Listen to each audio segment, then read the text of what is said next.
I want to start off with Jimmy Kimmel and get your thoughts on this decision by Disney ABC to pull his show indefinitely. Well, I've got a few thoughts about it. First of all, everybody's claiming that this is a free speech issue. I don't think it's a free speech issue. He's not in jail today. He had the right to say, and we don't even know who did he write that himself, but we know he spoke it, and he had the right to make those comments and say whatever he wanted to say.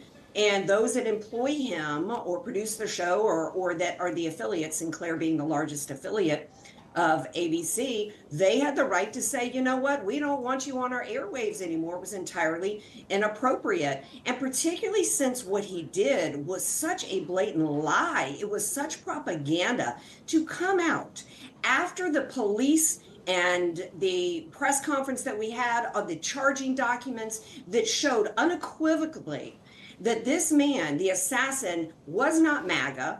His ideology was far leftist, and for Jimmy Kimmel to come out and to blame it on MAGA was just, it wasn't just inappropriate. You have to wonder, why would he do that? Was he trying to put a target on MAGA's back? Because the dehumanizing rhetoric used by the left to declare that MAGA are white supremacists, we're still hearing that from Jasmine Crockett, that we're Nazis and we're fascists, that kind of dehumanizing rhetoric is what got Charlie Kirk assassinated.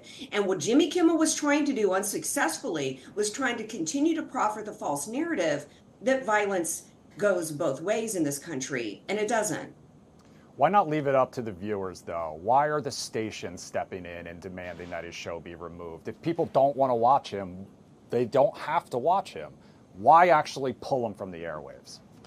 Well, that was their choice. I haven't watched Jimmy Kimmel. I would not have had any idea what he said if this story hadn't broken. And the answer to that is because the people who employed him had a right to decide what to do with him. That's why they did it. If I'm a doctor and I've got a private medical practice and I find out a nurse who worked for me had celebrated murder, I wouldn't wait to hear from my patients whether or not they saw the social media post and decided to get rid of her. Businesses, this is what it means to live in a free society.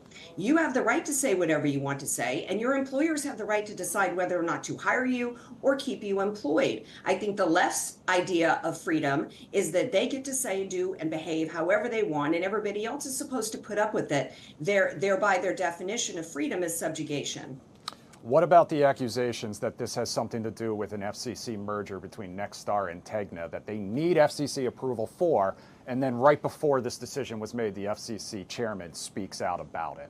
Because there are some echoes, according to some people out there, that this is also what happened to Stephen Colbert when Paramount and Skydance were trying to force a merger through and needed FCC approval as well. Look, I think, again, I go back to it being a free market system, and they had a right for whatever reason to pull him from the air, and they said they're doing it temporarily and they're going to review the situation. Look, when Stephen Colbert, what was revealed, it's been a while since we covered that story, but the reality of Stephen Colbert is that they were bleeding out. Why keep him? It really wasn't about Paramount. It was about the fact that they were bleeding out. They weren't making any money. And why? Because late night, which is part of the problem and part of one of the things that I think they're trying to figure out as well over at Sinclair and the people involved with Jimmy Kimmel, is where's the comedy and late night comedy anymore? That's been part of the problem. And to try to blame it as though it's some lawsuit pressure from President Trump or the FCC is just a red herring. I think the Stephen Colbert story, you ask me, well, why not just let the markets decide? Well, I think they have decided. I think these shows are bleeding out and they've been kept on as propagandist machines for the left. And I think this is a part of the market speaking. All right, well, this story is definitely not going to go away anytime soon, and we're actually going to have more on it with attorney Dante Mills coming up a little later. In the meantime,